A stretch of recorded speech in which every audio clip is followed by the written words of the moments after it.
गासै बर' रायजो राजा नोंथांमोनखौ आंनि चेनेलाव बरायनानै लाफिनाय जाबाय। मैयानि दिनावहाय एक्स-एनडिपिनि मुङाव मुंख्लं जानाय मार्टियास जानाय बिथांमोना मोनसे जथुमा जादोंमोन। बावहाय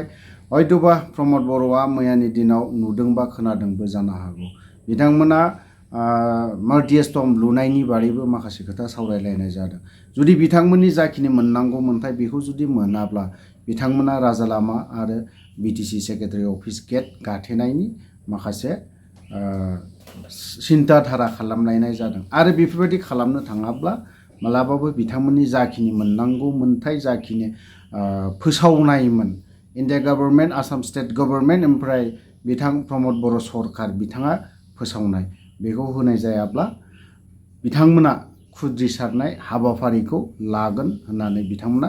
थांखि लानाय जादों। बिनि सिगांनो खुद्रिसारनायनि सिगांनो बिथां प्रमद बर'आ जुदि बिथांमोननि जाखिनि मोननांगौ मोन्थाय जाखिनि जायफ्रा एनडिएफबिनि मुङाव मुंख्लं जानाय जायफोरनिया लिस्ट फैयाखै बिथांमोननिखौबो नोंथां प्रमद बर'आ नायनानै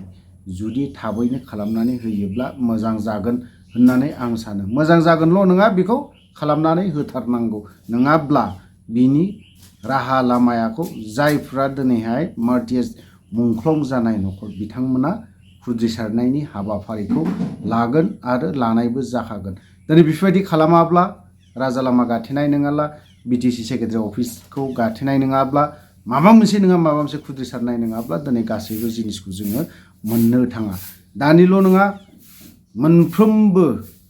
गभर्नमेन्टनिफ्राय मोननाय जाखिनि मोननांगौ मोन्थाय बेफोरखौ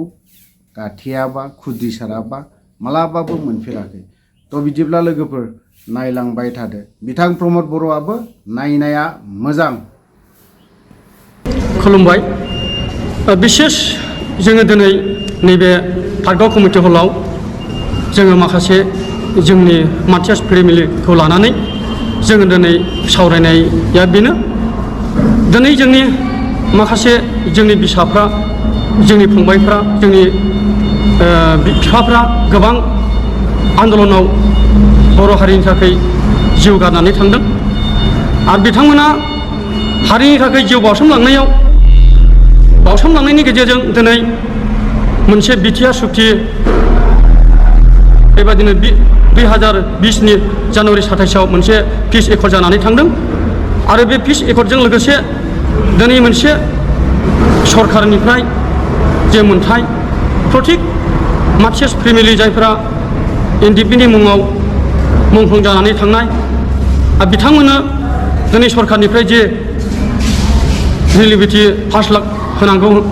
होगोन होननानै बुंनायखौ दिनै बयबो मार्टियास न'खरनि फेमिलि बिमा बिफाफ्रा बर' बिमाफ्रा बर' बिफाफ्रा नेनानै दं, आसा खालामनानै दं।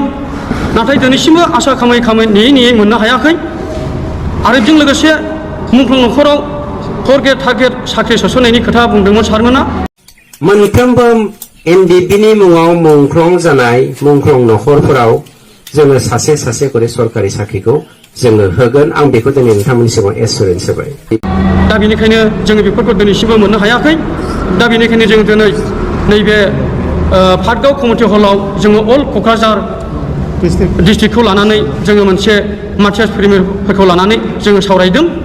आरो बे सावरायनायनि गेजेरजों जोङो मोनसे सारमोननिसिम मोनसे जोङो आसा खालामनानै बे निउस लाइभजोंहाय सारमोननिसिम मोनसे खावलायहरनाय प्रमद सारनिसिम जाहाथे प्रमद सारा जोंनि बे जायफ्रा हारिनि थाखाय मुंख्लं जानानै थांबाय बे न'खराव जाहाथे बे 5 लाख थाखा मोन्थायखौ जाहाथे थाबै होयो आरो लोगोसे जे फर टारगेट होनायनि खोथा बुंदोंमोन गले गले प्रमद सारा प्रटिक मिटिङाव। दा बेखौ जोङो नेनानै दङ।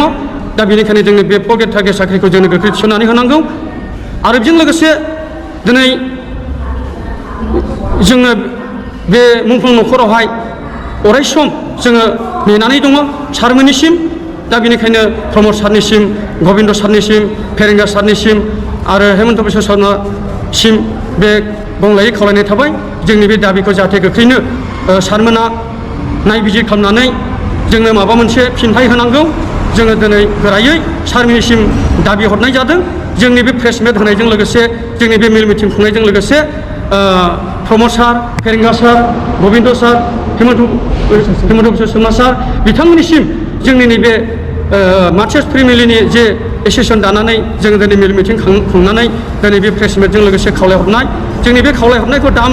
रेसपेक्ट खालामनानै जाहाथे जोंनो माबा मोनसे फिननाय होयो बेखौ सारमोननिसिम जोङो गंलायै खावलायनाय थाबाय मानोना दिनै जोंनि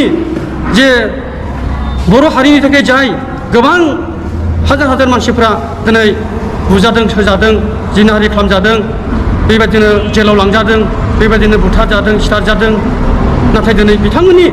बुथारजानाय बिथांमोननि जेलाव लांजानाय बिथांमोननि खस्थ' जिनाहारि खालामजानाय बेबायदिनो बिथांमोननि बिरफोरबादि गावसोरनि जिउखौ बिखा फोदांनानै जिउ बावलांनानै थांबाय बिथांमोननि थै फसरनायजों दिनै बे बिटिआर सुक्तिया जानानै फैदोंमोन दा बेनिखायनो बिथांमोना मुंख्लं जानानै थांबाय बिथांमोनखौ सन्मान होनांगौ सन्मान होनानै जोंनि बे मार्टियार्स फेमिलिनि गासै मोनथाय माबाफोरखौ दिनै सरकारा सुफुंनांगौ बेनि थाखाय गंलायै गोरायै खावलायनाय थाबाय आरो जोंनि बे खावलायनायखौ जोंनि बे प्रेस मिटनि गेजेरजों खावलायनायखौ जुदि मानियाब्ला थाबैनो मावफुङाब्ला जोङो लासै लासै जोङो बेबायदिनो धरना होनाय बेबायदि जोङो थिरांथाखौ जोङो लानो गोनां जागोन बेनिखायनो बिनि सिगां सारमोननिसिम गंलायै जाहाथे थाबैनो जोंनि बे दाबि मोनथायफोरखौ मावफुंनानै होयो आं बेखौनो सारमोननिसिम गंलायै खावलायहरनाय थाबाय बिनि थाखायनो आं दिनै अबथिरा बे मार्टियार्स न'खरनिफ्राय आरो मार्टियार्स फेमिलिनिफ्राय जोङो सेक्रेटारि गाहाय नेहाथारि आं दिनै अबथिरा आङो पाटगाव कमिउनिटि हलावहाय ज' रायजो राजा मेल जुथुमनाय जानायलाय आं बाव नुजाफैनो हादों आरो जयै मिटिं मेलबो जाबाय मोजाङै मोजां सावरायनानै जोब्बाय दा बेनि गेजेरावहाय जोङो एसे एनै ससियेल मिडियायावहाय बेखौल'नो बिथां सोंनाय आरो फिननायाव गेजेरावहाय बे मार्टियार्सआ मोनब्रै डिस्ट्रिक्टल' नङा जेसेबांखिनि बर' जाथि एनडिएफबि थैनाय आउट अफ बिटिसि हक बिटिसि हक गासैबो मोनजोबनांगौ आगोलावनो गावसोरो 27 जानुवारि 2020आवहाय गावसोरनो क'क्राझारावहाय फोसावलांखानाय बेनि थाखायनो जोङो बेखौ गावसिनि साननाय आरो गावसोर होनलांनायखाय जों बेखौनो दिनैहाय जाफुङै बादि मोननायखाय आरो जायै बादि मोननायखाय जोङो जयै मेल खुंनाय जादों दा बिनि थाखाय जोंना गासिबो बे डिस्ट्रिक्टल' नङा मोनब्रै डिस्ट्रिक्टल' नङा गासिबो बर' जाथियानो एनडिएफबि न'खरफ्रा आन्दलनाव थैनायफ्रा मोनजोबनांगौ होननाय हिसाबै जोङो बेखौ एसोसिएसनखौ दानाय जादों सेसना मोनफ्रोमबो डिस्ट्रिक्टआवनो जागोन दा जाबाय चिराङावबो जाजेनबाय एसे दा बिनि उनाव बाक्सायाव गावसोर खबर लाफैदों बिनि गेजेरावबो जाहैगोन खारना जाहैबाय बयबो थैजानाय बयहाबो गांनाय उखैनाय दं बयबो मोननांगौ नाथाय जों बेखौ खालामनो गोसो गैया जों गोसो जानानैबो खालामाखै खारना जाहैबाय जोंनो आइ आफाया बोरायबाय बुरिबाय आरो जोंना फंबायफ्रा थैलांबाय जिउखौ दान होबाय थरथिंसेबाबो जोंहा गौरब दं थै होग्रा जोङो गौरब दङ थै होनानै जोङो बिटिआरखौ लाबोबाय सालायगिरिफ्रा बेखौ गावसोर बुजिनांगौ जों गोरायै बिसोरखौ सोंखारि हरो खारना जाहैबाय गावसोर थैनायफोरनो होग्रोनांगौमोन जों साना जे गावसिनि मा मावदों मा मावाखै जों बेखौ बुङा खिन्थु बुस्थुआ जोंनो थैनायफोरनो होथारनांगौ जों थाबैनो आपिल खालामदों आरो बे जायाबा जों गोख्रोङैनो आं गाहाय नेहाथारि गसाइगाव डिस्ट्रिक्टनि जानानै आङो बेखौ प्रमद बर' बिथां सारनिसिम खावलायहरनाय जायो आङो बेखौ आंनो खुद ड्राफ्टिं खालामनानै गसाइगाव सिभिल एसडिअनिफ्राय हरनाय जादोंमोन चिफ सारनो आंबो लोगो हमनो जावले थांदोंमोन खनसेबो लोगो हमनो मोनाखै सारा समाय मोनाखै खोमा बिराद टाइम टेबोल खामाय थायो जों मालाबा पुनराय सेस्था खालामबावगोन आं आसा खालामो सारनिसिम थाबैनो होथोंसै ओमफ्राय नैबे डिस्ट्रिक्ट मोनब्रैनिखौबो होजोबनांगौ आउट अफ बिटिसिनिखौबो होनांगौ बेवहाय जोङो दानायनि मिनिङा गासिबो मुंख्लं न'खरनि जानानै जों बयबो खौसेयैनो दिनै लोब फैदों लोबैनो बेयाव बयबो आइ आफाया दंजोबो नुगोन दा मबाइलावहाय बयबो हगारदों दिनै आंल' प्रेस मिट होआखै आंनि लोगोफोरबो होदों अननानै बे फंनैसो होननानै आंनि बिबुंथिखौ आं बेयावनो फोजोबनाय जाबाय आरो माबाफोर भुल बुंफ्लाङोबा आंखौ अननानै माफ हो